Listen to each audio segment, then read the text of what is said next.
DNA news Nashik, शोध सत्याचा।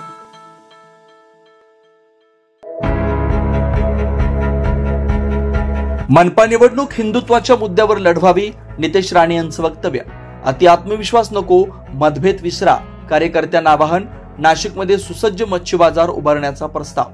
आगामी नाशिक महानगरपालिका निवडणुकीत भारतीय जनता पक्षानं हिंदुत्वाचाच मुद्दा केंद्रस्थानी ठेवून निवडणूक लढवावी, असा ठाम आग्रह मत्स्य व्यवसाय व बंदरे मंत्री नितेश राणे यांनी भाजप पदाधिकाऱ्यांसोबत झालेल्या संवादात व्यक्त केला।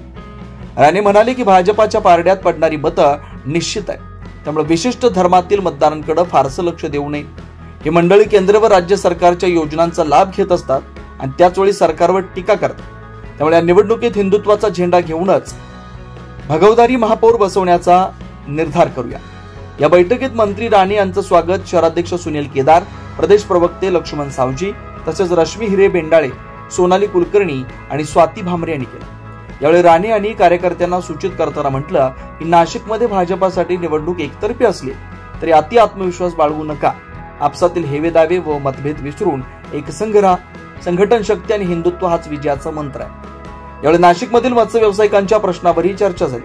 नैसर्गिक आपत्तीमुळे नुकसान झालेल्या मत्स्य व्यावसायिकांचे पंचनामे करून त्यांना तातडीने मदत व पुनर्वसन मिळावं, यासाठी प्रस्ताव सादर करण्याच्या सूचना राणे यांनी दिल्या। तसेच नाशिक शहरात सुसज्ज मच्छी बाजार उभारणीसाठी महानगरपालिकेच्या समन्वयातून प्रस्ताव सादर करण्याच्या सूचना त्यांनी दिल्या। राणे म्हणाले की नाशिक जिल्ह्यात धरणे आणि तलावांची संख्या मोठी आहे, मत्स्य उत्पादनासाठी इथं प्रचंड संधी आहेत। या क्षेत्राचा विकास झाला तर रोजगार आणि अर्थव्यवस्था दोन्ही मजबूत होते। बैठकीत भाजप पदाधिकाऱ्यांनी मंत्र्यांच्या मार्गदर्शनाचं स्वागत करत आगामी निवडणुकीसाठी पूर्ण ताकदीने तयारी सुरू असल्याचं सांगितलं। प्रामुख्याने नाशिकच्या मत्स्य विभागाचा आढावा हा या दौऱ्याचा मुख्य हेतू आहे। साधारण मी 2 आठवड्यामध्ये एक जिल्ह्यामध्ये जाऊन मत्स्य खात्याचा आढावा घेण्याचं एकंदरीत आमचं नियोजन असतं आणि त्या विभागामध्ये नेमकं मत्स्य व्यवसाय खात्याच्या माध्यमातून काय काम सुरू आहे आणि मत्स्य उत्पादन वाढवण्याच्या दृष्टिकोनातून आमचे मत्स्य खातं काय काय प्रयत्न करताय, या सगळ्या दृष्टिकोनातून एक आढावा घ्यावा, ह्याचे माझे सातत्याने दौरे सुरू असतात। 2 आठवड्या अगोदर मी छत्रपती संभाजीनगरला गेलेलो। आज आपला नाशिक डिव्हिजनचा आढावा घेण्यासाठी मी आता इथे आलेलो आहे आणि एकंदरीत आता कृषीचा दर्जा दिल्यानंतर मत्स्य व्यवसायाला ची अंमलबजावणी कशी सुरू आहे। उदाहरण किसान क्रेडिट कार्डच्या अंतर्गत त्यांना मोठ्या प्रमाणामध्ये आपण फायदे मिळवून देणार आहोत, तर त्याचा एकंदरीत आढावा आणि त्याची एक रचना लावण्याच्या दृष्टिकोनातून आज मी नाशिकच्या दौऱ्यावर आलेलो आहे। या ठिकाणी राज्यामध्ये एक महत्वाची घटना अशी घडलेली आहे की अजित पवार यांच्या चिरंजीवांना एक भूखंड दिला गेला, त्याच्यावर आता वाद झालेला आहे। नियमबाह्य पद्धतीने मी त्याच्या बाबतीमध्ये मला काय आता तर माहिती नाहीये, माहिती आल्यानंतर आपण बोलू शकतो, पण त्या संबंधित काय भूमिका घ्यायची आहे ते भारतीय जनता पक्षाचे आमचे अधिकृत लोक बोलतील त्या बाबतीत। सिंधुदुर्गामध्ये पालकमंत्र्यांची इच्छा नसल्यामुळे युती फिसकटली असं दीपक केसरकर म्हणतात। ह्याचं उत्तर मी सिंधुदुर्गामध्ये जाऊन देईन। सिंधुदुर्ग पुरता तो विषय आहे, राज्यामध्ये निवडणुका लागलेल्या आहेत आणि त्या संबंधित काही भूमिका घ्यायची असेल तर आमची शेवटी महायुती आहे, आम्ही सगळे मित्र पक्ष आहोत। मित्र पक्ष असल्यामुळे मित्रांना उत्तर देईन। पण निवडणुकीमध्ये आता जे बैठका होत आहेत तुमच्या, असं वरवर असं सांगितलं होतं की आम्ही महायुती म्हणून लढणार, पण तो प्रत्येक पक्ष स्वबळाचीच तयारी करतोय, म्हणजे भाजप पण अनेक शहरात। एक लक्षात घ्या, प्रत्येकाला आपल्या आपल्या जिल्ह्यामध्ये त्याच्या राजकीय ताकदीच्या अनुसार महायुती करायची, स्वबळावर जायचं, हे सगळे अधिकार आदरणीय मुख्यमंत्र्यांनी आणि आदरणीय प्रदेश अध्यक्षांनी त्या जिल्ह्याच्या नेत्यांवर टाकलेली आहे। म्हणून प्रत्येक जिल्ह्याचा नेता तेथे आमची जी जिल्ह्याची जी युनिट आहे ते आपल्या आपल्या पद्धतीने काय करायचं, स्वबळावर जायचं, महायुतीने त्या पद्धतीने ते निर्णय घेतील आणि पुढे जातील। प्रसिद्ध कीर्तनकार इंदोरकर महाराजांनी त्यांच्या लेखीचा साखरपुडा शाही पद्धतीने केला। एकूणच ते कीर्तनाच्या माध्यमातून साधी लग्न करावी अशा स्वरूपाचं आवाहन करतात, उपदेशाचे डोस पाचतात आणि त्यांनीच अशा स्वरूपाचं एक जंगी अशा स्वरूपाचा कार्यक्रम केल्यामुळे टीका होते त्यांच्यावर, तुम्ही कसं बघताय? जे काय कीर्तनकार आहेत त्याला कोणा त्या पद्धतीने काय ते चांगलंच प्रवचन आणि चांगलंच कीर्तन करतात, म्हणून मला वाटतं की तुम्ही सगळ्याच बाबतीमध्ये हिंदू समाजाकडे आणि आमच्या हिंदू धर्माच्या बाबतीमध्ये बोलणाऱ्या लोकांना एवढं असं टार्गेट करू नये असं मताचं मी आहे. आणि तुमच्या तर नाशिकमध्ये तर कुंभमेळावा लवकर होतोय, एवढी मोठी तयारी, मोठ्या प्रमाणामध्ये प्रशासन, आमचे आदरणीय गिरीश भाऊ असतील आणि सगळेजण मोठ्या प्रमाणामध्ये तयारी करतायत. म्हणून मला असं वाटतं की ह्या नाशिक भूमीमध्ये जिथे आता हे ज्वलंत हिंदुत्वाचा म्हणून आपण नाशिककडे आपण पाहतोय, म्हणून इथे हिंदुत्वाच्या संबंधित जेवढं जास्त प्रोत्साहन देऊ शकतो दिलं पाहिजे.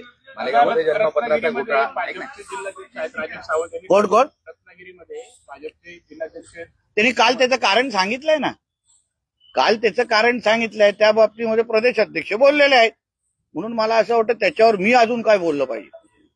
शासनाने जंगी अशा स्वरूपाचा कार्यक्रम केल्यामुळे टीका होते त्यांच्यावर, तुम्ही कसं बघताय? ठीक आहे, आता शेवटी आमच्या कीर्तनकारांवर आणि आमच्या हिंदू समाजाच्या विविध लोकांवरच अशा पद्धतीचं जास्त तुम्ही लक्ष आणि काळजी ठेवू नका. मोठे मोठे शाही लग्न पण होतात, झुंबर विंबर लावून बिवून. मोठे मोठे तिकडे पण जरा थोडा लक्ष वळवा ना. सगळेच आमचे कीर्तनकार, आमच्या पूजा, आमचे देवी देवता ह्याच्यावर लक्ष कशाला? बाकी के कुठे काय, बाकीच्या धर्मामध्ये काय एकदम एका कपड्यावर होतं की काय सगळं? थोडं हिंदू धर्माच्या दृष्टिकोनातून जे काय कीर्तनकार आहेत त्याला कोणा त्या पद्धतीने काय ते चांगलंच प्रवचन आणि चांगलंच कीर्तन करतात. म्हणून मला वाटतं की तुम्ही सगळ्याच बाबतीमध्ये हिंदू समाजाकडे आणि आमच्या हिंदू धर्माच्या बाबतीमध्ये बोलणाऱ्या लोकांना एवढं असं टार्गेट करू नये असं मताचं मी आहे. आणि तुमच्या तर नाव विचारत नाही तेव्हा अगर हे लोकांनी प्रामाणिकतेने लोकसभेच्या नंतर पण अगर प्रामाणिकतेने विचारलं असतं की बाबा एवढं वोट जिहाद कसा होतोय, एकदा अब्दुल असलम, शेख अब्दुल शेख, मोहम्मद शेख एकच नावाचे 14-15 नावं असतात, तेव्हा काय नाही आक्षेप घेतला? आता हिंदूंच्याच नावावर काय टार्गेट केलं जात आहे? हिंदूंना परत का घरी जाऊन तुम्ही विचारणार आहे? कधी विचारा ना की बाबा सगळ्याच हिजाब घालून आलेल्या, बुरखा घालून आलेल्या मतदार केंद्रावर ह्या महिलाच असतात का? कधीतरी विचारण्याची हिंमत करा. बाळासाहेबांचा वारसा चालवताय ना, हिंमत करा. मोहम्मद अली रोड मध्ये जाऊन विचारा, मालेगाव मधून विचारा, किती आहेत बघा, दुबार चौबार तबार किती आहेत तिकडे काढून ठेवलेले सगळे. ते कुठून आले? आपले आहेत किंवा बांगलादेशी, पाकिस्तान, मिनी पाकिस्तान सारखं तिथे काही भाग तयार झालेले आहेत. विचारा ना या दोघा बंधूंना, तिथे सगळ्या आमच्या वापरायच्या. केंद्र आणि राज्य सरकारच्या योजना 100% वापरायचे, तेव्हा मोदीजींवर आक्षेप नसतो. पण मतदान करताना लगेच इस्लाम आठवतं, मग कुराण आठवतं, सगळं आठवतं तेव्हा. मग आता हे सगळे तुम्हाला ह्या देशामध्ये राहून डॉक्टर बाबासाहेब आंबेडकरांचं संविधान मानायचं नाहीये, तुम्हाला इथे शरिया कानून तिथे आणायचंय. मग ह्या लोकांना आम्ही देशामध्ये, राज्यामध्ये ठेवायचं कशाला? जावा ना तुमच्या अब्बाच्या पाकिस्तानमध्ये किंवा अब्बाच्या कराचीमध्ये, तिथे शुक्रवारी गॅस सिलेंडर वरती करा ना. कोण बघायला येतंय? कोण बघायला येतंय तुम्हाला? पण इथे आमच्या देशामध्ये राहून आमच्या देशाचे कायदे कानून मानायचे नसतील ना, तर मग अशा लोकांना आमच्या भूमीमध्ये राहण्याचा अधिकारच नाही. ही घाण आहे खरं म्हटलं तर. पाकिस्तानमध्ये कोणी अगर भगवद्गीता मी शाळेमध्ये चालू करणार, फाडून खातील त्याला, जिवंत ठोकून टाकतील त्याला. पण हे एवढी हिंमत करणारे, माझं म्हणणं आहे सगळ्या हिंदू समाजाने, जे काय आमचे साधू संत येतील, जे काय आयोजक, सगळ्या लोकांनी सतर्क राहून हिंदूंचीच दुकानं महाकुंभच्या इथे लागलीच पाहिजे. दुसऱ्यांना जागा नको, कारण ते मूर्ती पूजन करत नाहीत, ते आपल्या धर्माला मानत नाहीत. तुम्ही अगर तुमच्यासाठी आम्ही अगर काफिरच असू तर तुमचं काम काय तिकडे? आमच्याकडून घेण्यात तुम्हाला हराम आहे, म्हणून तुम्हाला थुकायला लागतंय. फुलं पण जे आम्हाला देणार ना त्याच्यात थुकून देणार. विचारा नाही का? कोणातरी उभा करा माझ्या बाजूला, खरं आहे का खोटं आहे? हिंमत असेल तर. आध्यात्मिक आघाडीचं असं म्हणणं आहे की जर त्या मदरशांमध्ये वंदे मातरम म्हटलं जाणार आणि त्यांचं अनुदान सरकारने बंद करावं. बंदच करायला पाहिजे. आमच्या देशाचा राहणारा प्रत्येक नागरिक हा जो राष्ट्रभक्त आहे त्यालाच आमच्या देशामध्ये राहण्याचा अधिकार आहे, आणि हे प्रत्येक देशाचा तोच नियम आहे. मग आमचा तिरंगा, आमचा वंदे मातरम याला मानणारा जो नागरिक बनवणं हे ह्यांचे मनसुबे आहेत, आणि ह्याच्यासाठी ही सगळी नाटकं चालू आहेत. राणेसाहेब 1 लाख कोटींचा जमीन घोटाळ्याचा आरोप जो आहे तो पुण्यामध्ये विजय वडेट्टीवार यांनी केला. तू वाचून बोलणार मी तुला उत्तर देणं एवढं सोपं नाही.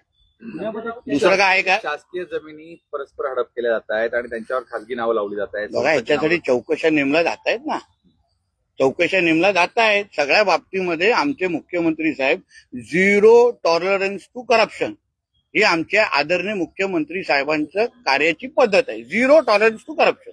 त्याप्रमाणे कोणी आपला असेल, दुसऱ्याचा असेल, विरोधक असेल, कोणी सुटणार नाही त्याच्यात. Bureau report, DNA news, Nashik.